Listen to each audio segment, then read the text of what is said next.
Australia's Labour Prime Minister, John Curtin. I'm happy to be back in Australia. I've seen many things and many places. And although every man can be forgiven for loving his own country best, I believe it is an impartial assessment of the facts to say that I have not seen any country or any people better than my own. Welcome to Curtin's Cast, the John Curtin Research Centre's podcast, brought to you by myself, Nick Dyrenfurth, and Redbridge's Samaras. Each week, we bring you the freshest and most challenging conversations from the world of Australian and global politics, culture and ideas.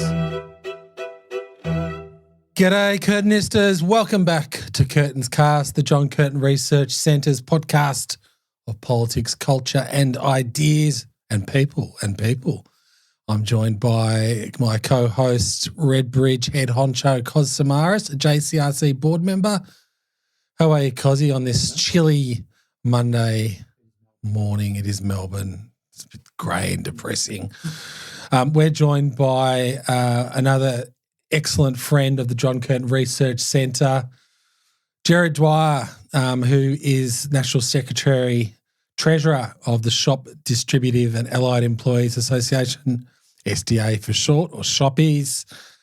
Gerard has a long involvement with the SDA, stretching back over a number of decades, including being the Secretary of the SDA's New South Wales branch, National President, and he's been National Secretary since 2014. We're going to deep dive into Gerard's background. He grew up in regional New South Wales. In a previous life was a teacher and a social worker. He's also been employed as a shop assistant and now has a trade union official career spanning some 30 years. And his most illustrious role is a board member of the mighty JCRC. Gerard, welcome to Curtin's Cast. Good to be here.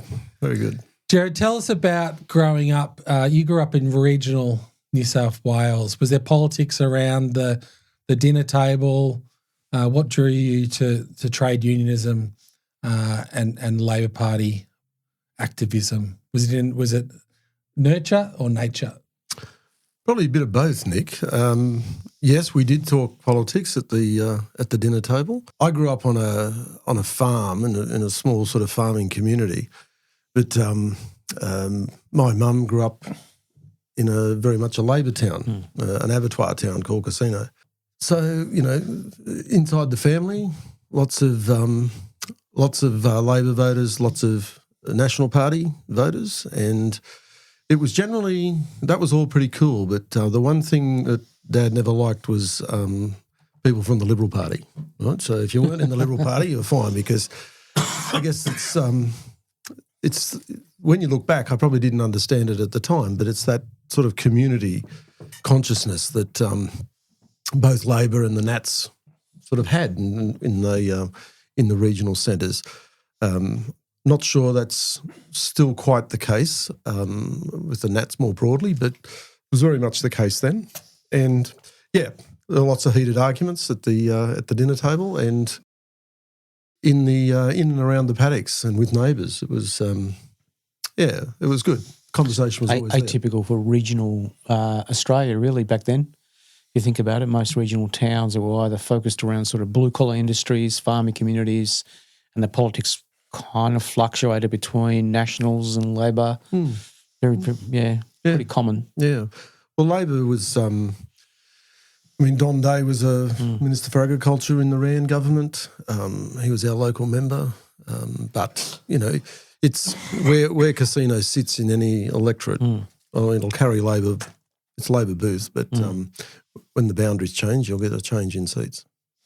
And also I think the Australian Irish Catholic, the natural sort of political alliance between that demographic and Labor politics is not quite as strong as it used to be, but, you know, I'm assuming that was a major driver as well. Yeah, that was there. I should say sort of in terms of Labor politics, very much that the sort of centre or centre unity is what we call it today. So that was there. And the debates were always very practical in terms of what actually delivers for communities, what delivers for people, that was the focus. Yeah, it's funny when you look back on it, some of the conversations that you've had with members of extended family and what you take on board. Some really interesting perspectives, but it was always about, well, what was the best outcome for the community, for the group. I guess that's the distinction with the Libs. The individualism just wasn't there. Now, you weren't always destined to become leader of Australia's largest private sector union. You took a few detours here and there, moved to Sydney aged 18. You did a Bachelor of Education, I believe. Yes, history and English were my subjects. And you taught for a while. You also, how did you get into social work? You're a social worker. Yeah, I did probably 4 or 5 years in the classroom, and then which I enjoyed very much. But it was just exposed through a friend of a friend to some good that could be done in the social work space. There was a group, and I finished up putting in and having interviews with a group called Burnside Homes, and they had a number of activities engaging youth. But what attracted me was I went and it was a farm, actually. That's what I guess my background in education and also agriculture was a bit unique for them. So I got to start on a farm between Liverpool and Campbelltown in sort of southwestern Sydney, and we dealt with kids coming from remand centres, and it was sort of like a halfway house as they then prepared to go into the community. How was that experience? It was good. It was good, but challenging.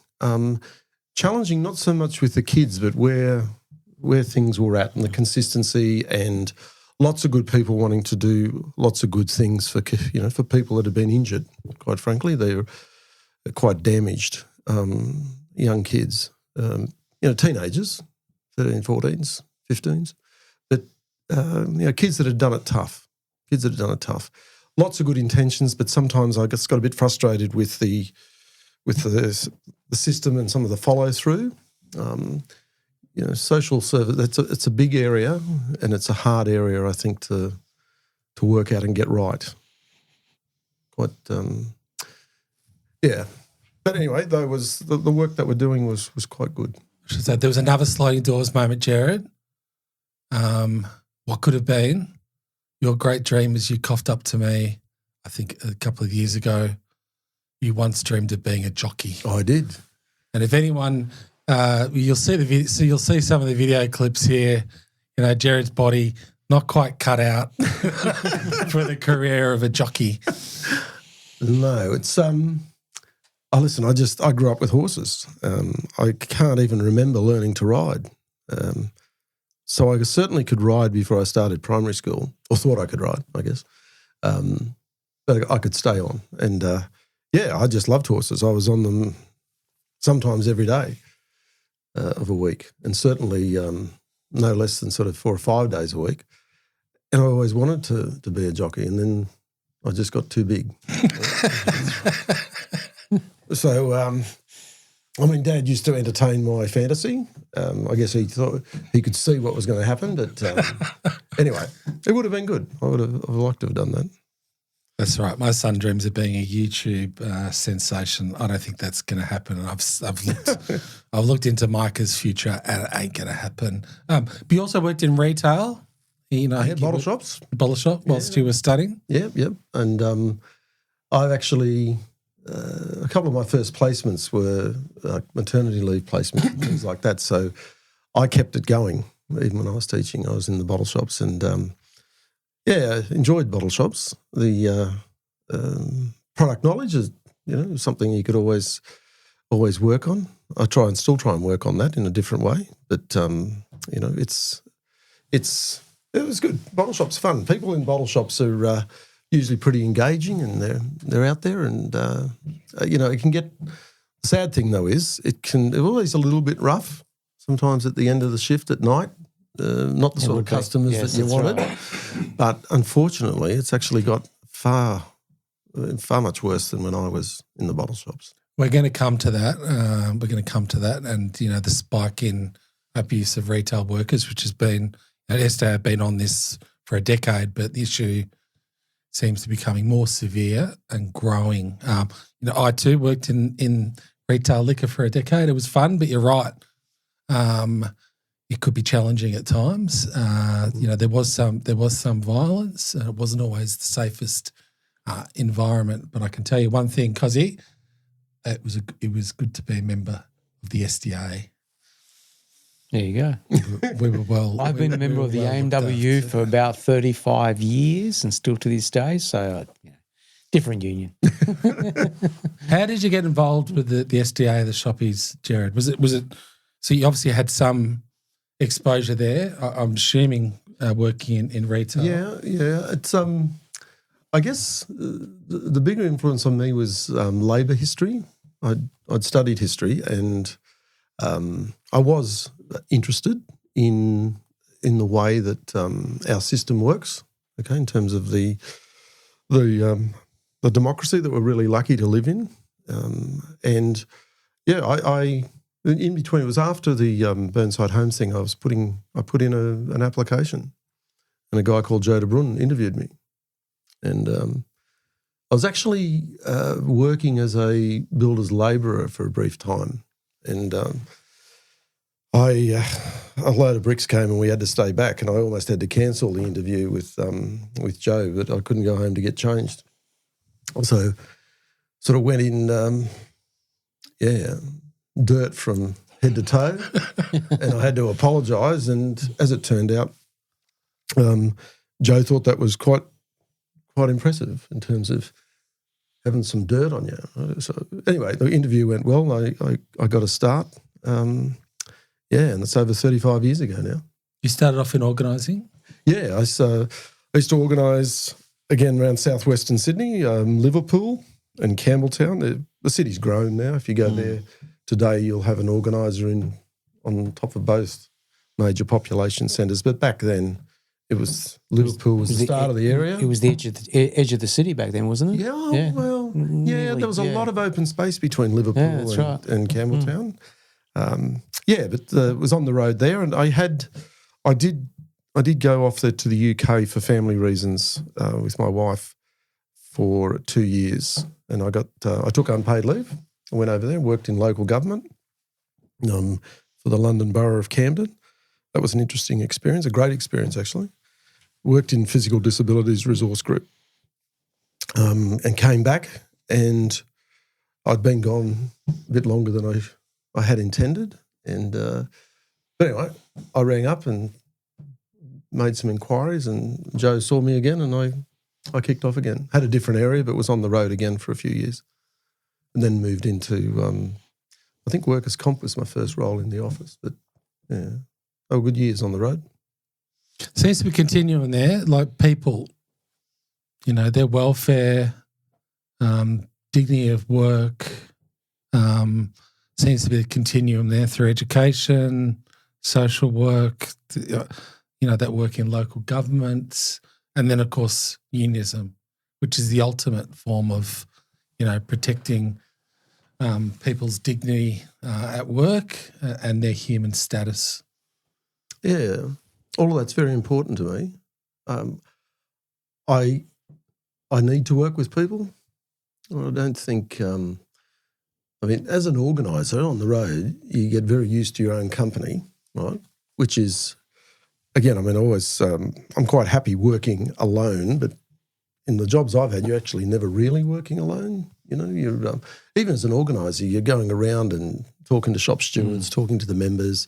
So you might be in the car and working alone, and you have to deal with the pressures of a job alone, but there's always an interaction with people, and that's always been very important to me. But going back to the dignity of work, that is a key driver. It's always something that I guess my education, the community I grew up in, people's welfare was always front and centre, and people looked out for each other. So when you were working in Liverpool, not much would have changed since then in terms of the way the workforce looked and felt back then versus today? Pretty much the same? Yeah, Liverpool was a pretty diverse area. That's right. Yeah. But, everyone's united by that. Yep. I'm here in this workplace. People had that in common, and most people go to work wanting to do a good job, right? And all labour has dignity. And people, it doesn't matter how old you are, whether you can work a little bit faster than me or, who gets paid more. Right? Now, the pay is obviously critically important, but you don't measure the dignity of work based on someone's pay. Right? It's all important. They're giving expression to their talents and, you want to be part of that with them. And when people get the short stick at work, right, you want to step in and actually say, well, that's not right, okay? And people are people. You're always going to have those issues, and it's no accident. Unions tend to have bigger presence inside larger workplaces, and those larger workplaces are quite complex in terms of the personalities at work.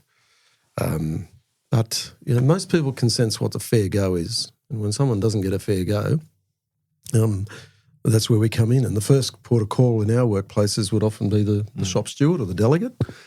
And then obviously if it's, a little more complex again, the organisers come in. But our model of organising, though, was always we don't just come in when problems are on.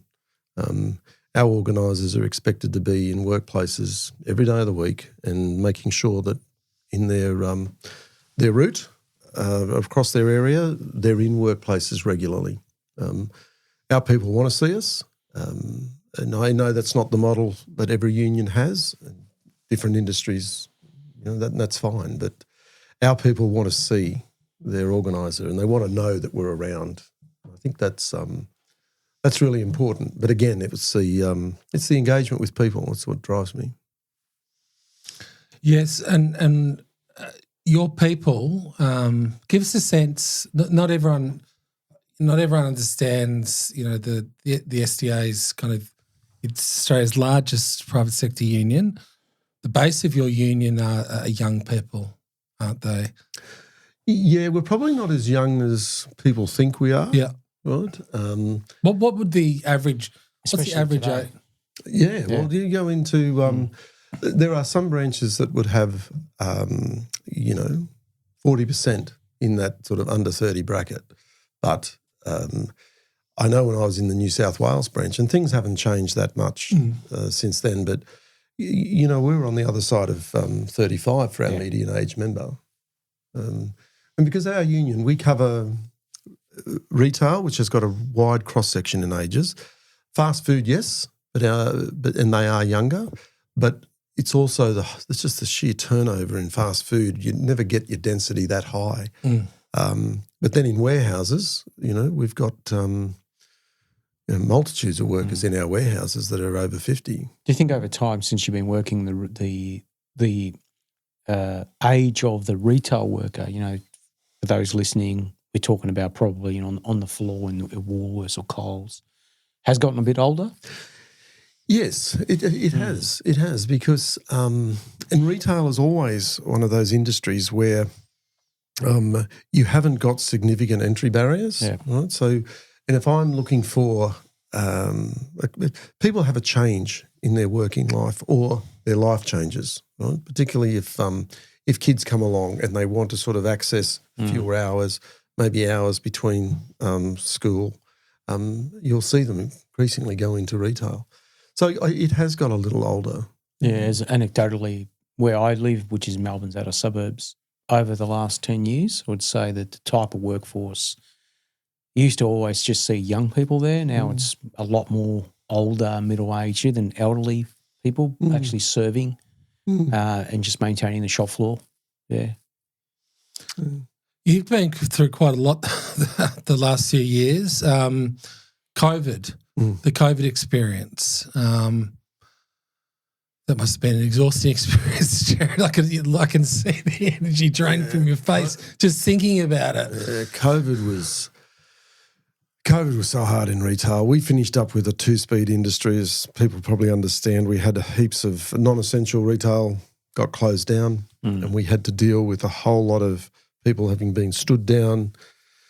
lots of online, sort of town hall meetings with in different companies. So all the members jumping on board and trying to help them through different phases of that COVID experience. And then you go into the food or the essential retail components, and it was people were just run off their feet. Okay, and we can all remember that. And we've lost a lot of good people since COVID in the industry. People just burnt out, particularly in the food sector. And it was just so intense for our members, and it was intense for the officials. Right? The officials were out there, and we made a point of being out there because our members had to go to work. So they were on the front line of this virus. And you think to the early days of COVID, no one really knew, how contagious, how serious. People didn't know whether they had underlying health issues, and you couldn't you can't automatically work that out. But they had to turn up for work, and that was quite scary those first few months. And then remember, it was only like young people weren't supposedly sort of hit by it so badly. And then that all sort of changed too as it unfolded. So everyone was in the firing line. But it was just horrendous, and people working around the clock. But important work. Right? The warehouses that fed the supermarkets, right? And if COVID started to go around and people went off, I mean, the staffing. The pressures on staffing was immense, but they had to keep the food getting to the population. Meetings with government, we'd be constantly setting up meetings with ministers or ministers' offices. And we were doing that as an industry quite often. Employer, we'd be setting it up to get, there'd be some issues that we'd get the retailers on board for the meeting ourselves, working around the parameters of what is safe in some of those warehouses, what can the government do. And I must say, and this was across governments of all political persuasions, there were some pretty incredible responses during COVID.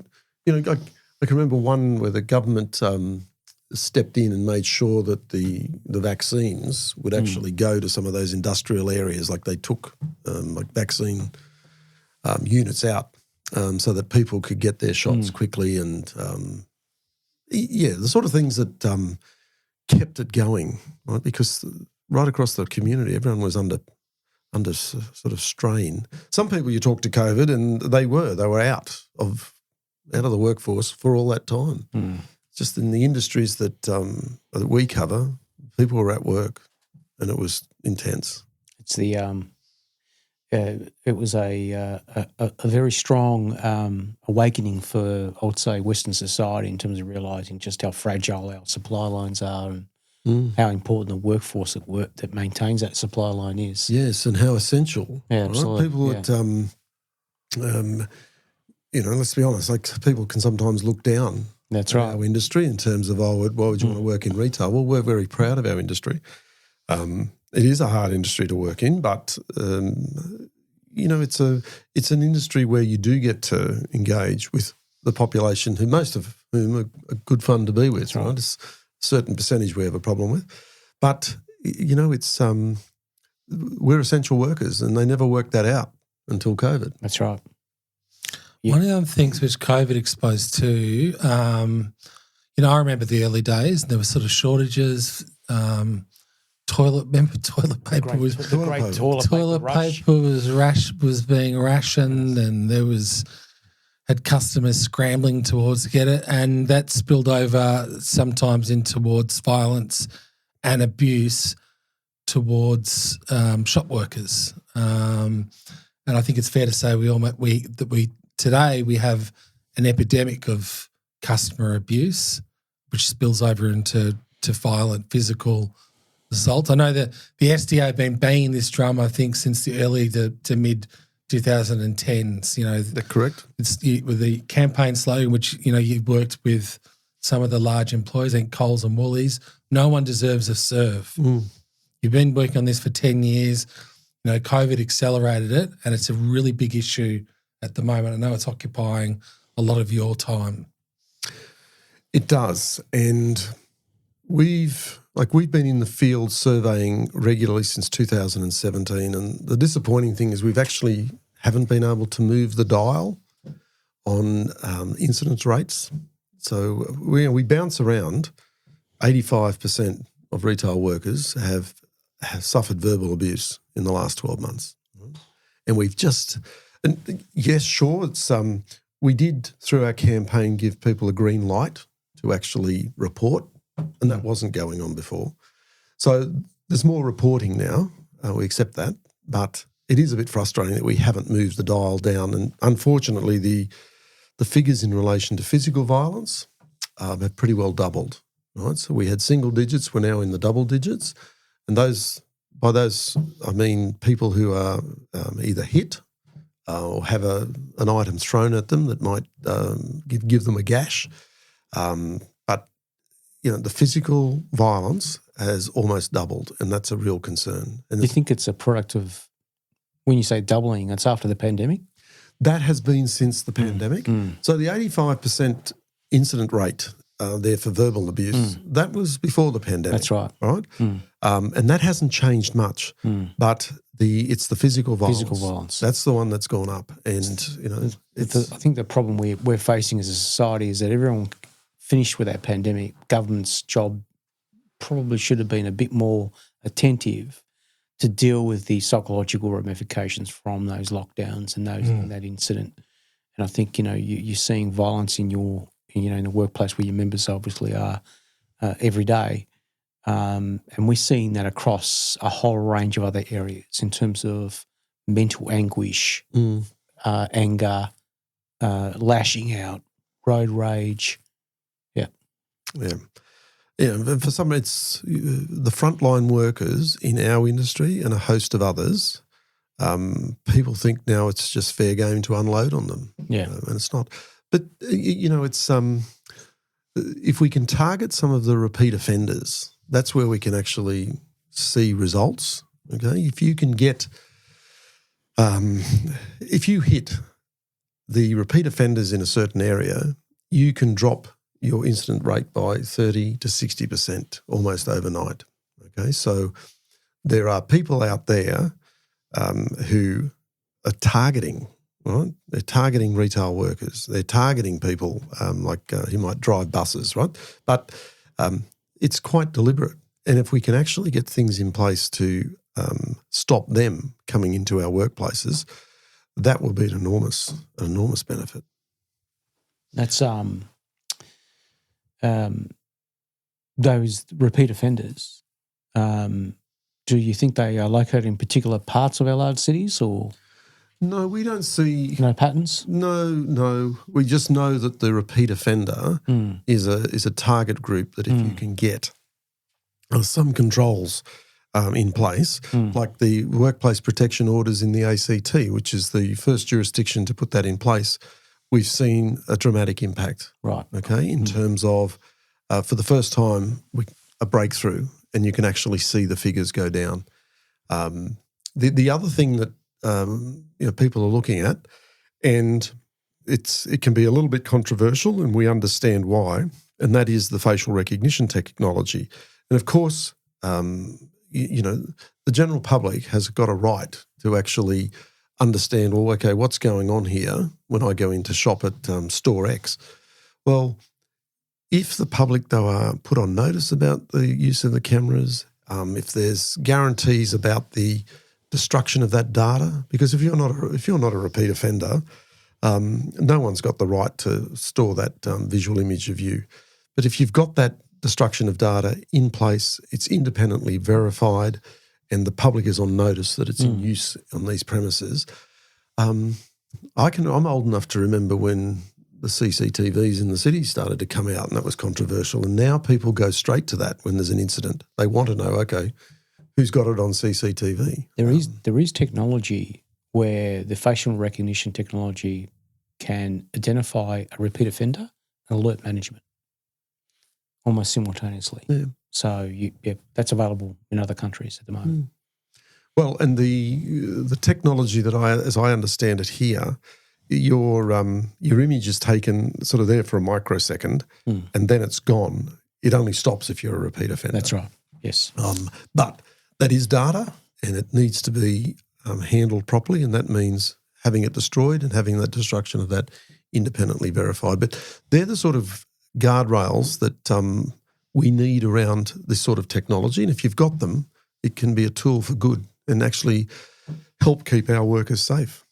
So focus on repeat offenders, using technology, and we have to have a nuanced, sensitive conversation about that. I think you're also calling for stronger penalties. Stronger penalties and enforcement. And employer responsibility too. Yes, I mean, at the end of the day, an employer is responsible for the safety of their employees at work. Okay, that's the end of the story. But when we've got this situation with the retail crime, we do acknowledge there are some factors there at work that make it very difficult in terms of controlling behaviour, particularly in the shopping centres. Right, so the employer has got a responsibility down here when you may be an anchor tenant, but the problem that's going to be in your store in 15 minutes is actually unfolding up the other end of the centre. Okay, so we need, I think we need security guards in terms of a better training. Perhaps have a look at what powers that they've got that can go hand in hand with better training. We do need the police to be quite strategic and targeted in terms of how they step into this space. And we know that policing resources are not limitless, but shopping centres are large communities. Right? They are entitled to be policed in a way that views them as a community. Thousands and thousands of people go through those centres each day. Right? It's something that needs to be front and centre of how we police in our communities. Yeah, I think that's a nice way of putting it. I mean, like when you think about, you've probably got the same people who circle through some of the big shopping centres, outer metro areas you probably got the same sort of traffic as, a relatively large football match. And we wouldn't expect a large footy match or other sporting match or concert to have, one security guard on the job, and with bearing in mind the demands on the police force as it is, no visual sighting at all. I think the comparison we also need to make is that these shopping centres now, in terms of the employee footprint, are as big as the old factory floors used to be. Right? In terms of this is the new working class in 2025. Could you imagine 30, 40 years ago if you had that level of violence at Ford or in Broadmeadows or Mitsubishi in Adelaide? There'll be an outrage, right? But apparently it's taking, unfortunately, governments to respond to this too slowly. But it is effectively the new working class of 2025, and they are huge, ecosystems where thousands of employees are turning up every day to go to work and are subject to violence. And we've, at our last survey, this was a really sad stat, but for the first time we saw that less than half, right, so 49% of retail workers felt safe going to work.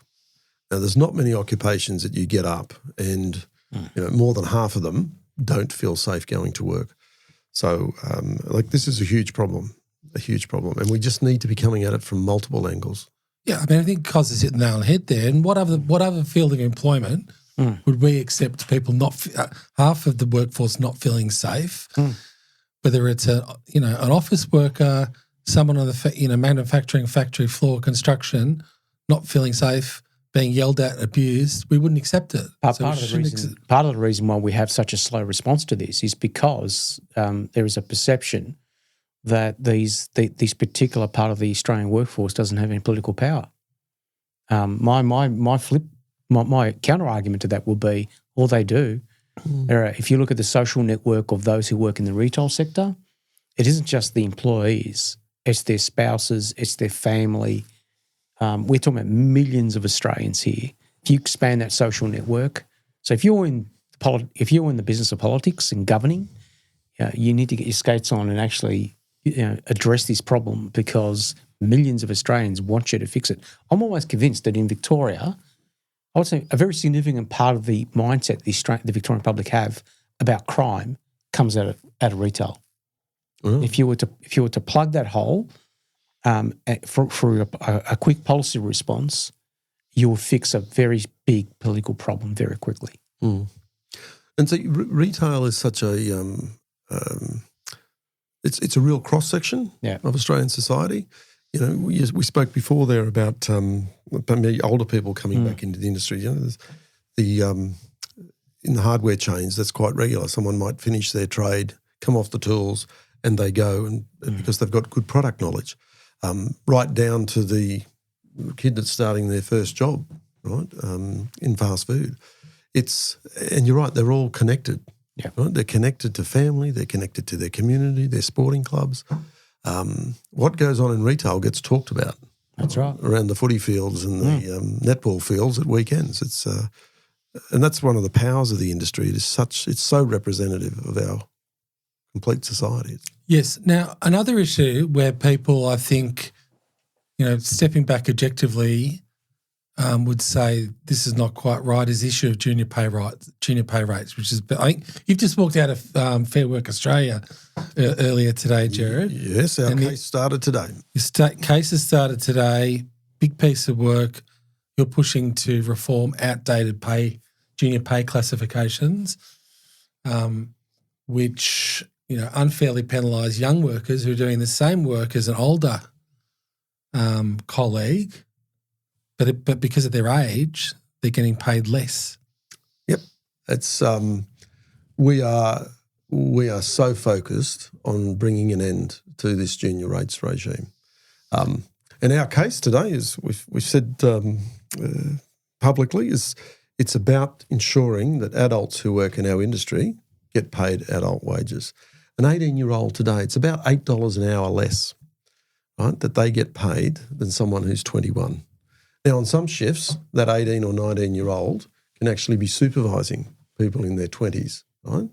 And there'll be mechanisms inside some of the industrial instruments to get in charge rates, but then they go back to being that person who's getting $8 an hour less if I'm 18. It's not right. Often they've got 2 or 3 years experience by the time they're 18 in our industry, so they know the job. And then I spoke to a young worker this morning, and he's been out of home since he was 18. He's now 21, but he was just walking us through the story, okay? At 18, on those junior rates, having to pay his mobile bill, having to pay his rent, right, and then having to make a decision when he's got 14 or 15 bucks in his account, right, that's going to have to last him the week. How is he going to eat?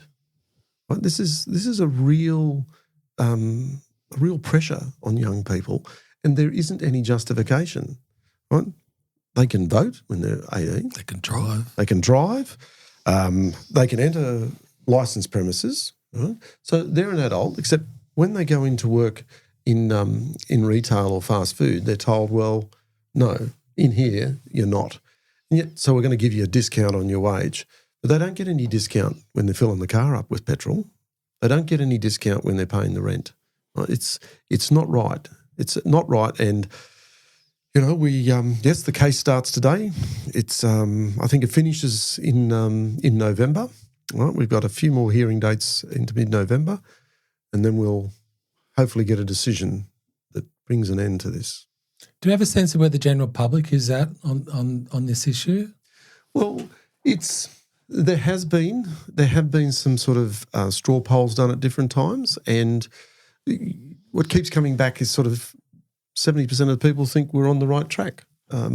There's a little thing that pops up with regards to you can't stop people, you know, starting work. It's one of the positives of our community. You know, young workers can get a start, and kids do learn a lot by going to the workplace. Okay, but our application's a very balanced one. Right? We still have entry levels. Right? So if the commission was defined in our favour, there's still going to be a 16-year-old entry rate and a 17-year-old entry rate. But when you hit 18, that's it. Okay, we want adult wages when you're of adult age in our industry, and we make no apology for that. And we think it's the only right way to go with this. got to be done. The other issue you've made no apologies over for your policy activism is housing. Something close to my heart and Cozzie's heart. We've been talking about that obsessively over this is now up to I think we're at the 35th, 36th episode of Curtin's Cast. We've done a lot of work together on housing. Why does it energise you so much, Gerard? Take those young workers. They're actually increasingly locked out of a rental market. But worse than that, psychologically, they feel locked out of a housing market forever. Right? Yes, we are, right? We are very focused on housing, and we've been to our members just in the last couple of months with quite a detailed piece of research with them.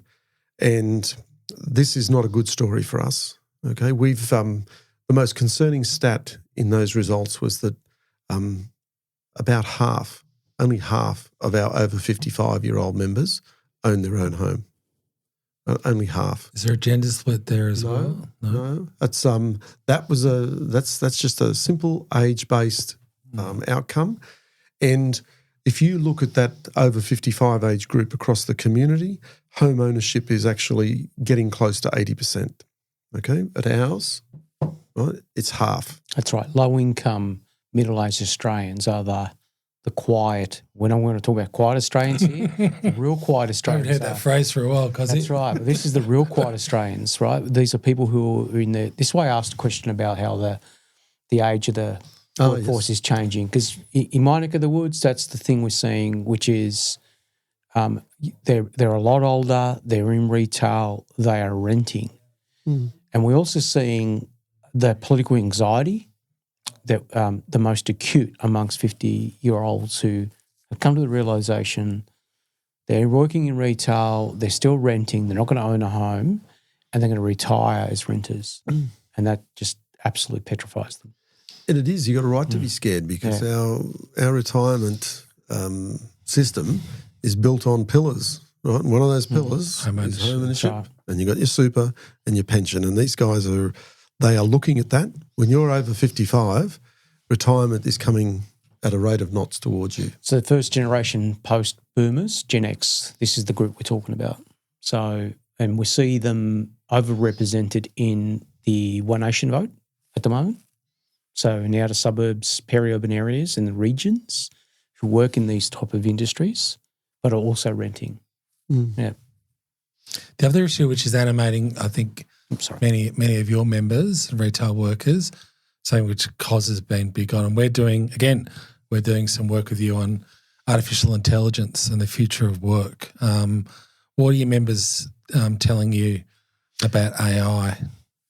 Well, COS has got some eye-opening research into the way Australians react when they hear the word AI.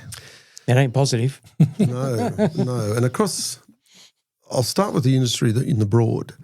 AI is there in retail right now.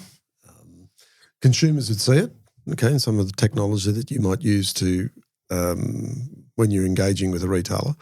But what you don't see are the algorithms that are increasingly now setting work patterns, okay? So the rostering is done by these, quite incredible pieces of AI, but there's real problems in there, right? It's one of the real problems is just basic maths. They round down.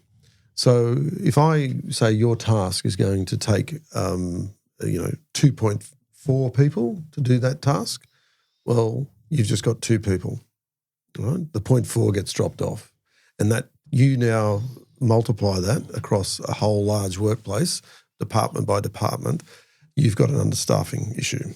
Okay, now work intensification, that is probably the number one issue for our members today across the board, and that work intensification is being driven by primarily algorithms trying to make assessments in terms of this is how long it takes to complete a task. That's a physical challenge for our people, and there's a mental challenge because our jobs have been broken down into tasks. You're no longer the person that's the specialist in the deli, right? You've basically got to do tasks in there, and then you might be transferred out and you've got to do tasks down there. increasingly members are telling us, I don't feel like I've got a job anymore. I've just got this series of tasks that I have to. It's a really interesting movie that has been out for I say 6 months now. I think it's a European production based in sort of an Amazon warehouse type setting, but the whole story is about how the dehumanizing nature of this monitoring system and the pressure that comes on the workers there is that they are not productive enough and they're not processing enough items. Every single step they are taking is being measured, and it breaks down their soul. Yeah. And what that movie accurately captures is the psychological breakdown of these employees. It is the psychosocial injuries that are starting to emerge and will continue to emerge in our industry is incredible. And you mentioned Amazon, Cos. It is Amazon and Aldi in this country that are driving the work intensification. And then you've got a whole lot of domestically domiciled retailers that are having to sort of try and chase those sort of work methods. And, it is Amazon are heartless when it comes to operating people. And, spoke to an Indian delegate last week from one of their warehouses in India because, we are a union that's focused on Amazon in this country, and along with the Transport Workers Union, we've got an alliance there that we have had a positive impact on some of the conditions and the safety and the direct hire arrangements in this country. But you're wrestling with a behemoth, right? And it's incredible. And that Indian delegate, to have water, right, for them to get around and say, these are one of those sort of 40-degree plus days in India, right, in their last summer. They have a power meeting in the middle of the floor and make a pledge that they're not going to have any more breaks, right, before the end of the shift, so that they can actually make sure the count is hit, right, that we're going to get the rates achieved by the end of the shift, and we're going to do that by not having a break. Right? Now, this is 40 degrees plus, and people not being able to have water, all because of some rah-rah meeting in the middle of the shop floor to say, the rate count is more important than you having a drink. Because there's a political response to this too. A lot of the fragmentation of the political landscape, particularly amongst younger employees, but it skews into these occupations. They are hating the system they're living in. And so when you completely automate their existence like that, of course they're going to respond negatively towards not just their life, but what they think is causing it, which isn't just the company. No, it's not. No, it's right. Much bigger than that. And that's the talking to young members on AI, that's a different segment of our membership. A lot of those younger workers will be studying at university. That's right. And they're now wondering whether is my going to be able to use my degree? Yeah. Now, if we actually look at AI intelligently and we sort of get it, like we augment, right, our jobs as opposed to replacing them, so that there are some tasks that AI can help you with in your role. But to replace your role is really scary, okay? And they're scared about it. And young people have got a real... young people have got a right to feel angry with our system at the moment. It's not just how AI is coming in, it's how our taxation system is stacked against them, right? It's how our housing market is stacked against them, right? We're not giving young Australians a fair go. And Nick, this superannuation, right? Some of those things that, like people who are under 18 who work less than 30 hours a week present don't get super. Why? Because we've never given them super. Well, that's not a good enough answer. Yeah. Right? No, and they're not going to accept that. I mean, I think the other thing, Cos, too, there is a political response here, but there's also space for good employers. If ultimately an algorithm is not rostering on robots, it's rostering on humans. If you're causing them psychosocial damage, if you're not allowing them to have a drink of water, you can have a less productive workforce, which is bad for business. I'll go a little bit further than that. The public now, I think, are getting to the stage that if you market your business that you are more humane than the other one, I guarantee you that you're going to do better. Australians will pick the other, whether it's Woolworths or Coles, whatever that is, they will pick it over one that they think has been a little bit inhumane. And some people will say, well, there's a price point here. Well, the prices won't be all that much different, really. I mean, this is fundamentally the problem with this new system, which is designed to maximise profits, not necessarily lower the prices for consumers. And the public know that too, by the way. So you've got an opportunity from a marketing perspective. And those, going back to those rostering algorithms, they're built on time to do task. They're not actually built then on what we'd call industrial standards, where, in between starting and finishing that task, there might be a rest break that's entitled, right? There's a meal break, okay? There's a whole lot of things that Australians, we're very proud of what we've built into our labour laws, okay? And those standards, if you get an algorithm built in the US completely devoid of that, don't be surprised then that it doesn't neatly fit our conditions. Correct, Amundo. Gerard Dwyer, we could keep talking about AI housing, how to save the world, in a pragmatic sense, balancing passion with substance. But it's great to hear that you're still fueled with passion for workers' rights, the dignity of labour, after all these years, representing workers as a union official. More strength to your arm in terms of junior pay rates, retail worker abuse, and we look forward to working with you on these emerging bodies of research. Thank you, Kung Fu Cos. Thank you, Gerard Dwyer. Thank you, Curtinistas, for listening along. Don't forget to refer a mate, refer a comrade, refer a fellow worker. We're on Apple, Spotify, YouTube. But until next week, it's ciao and arrivederci.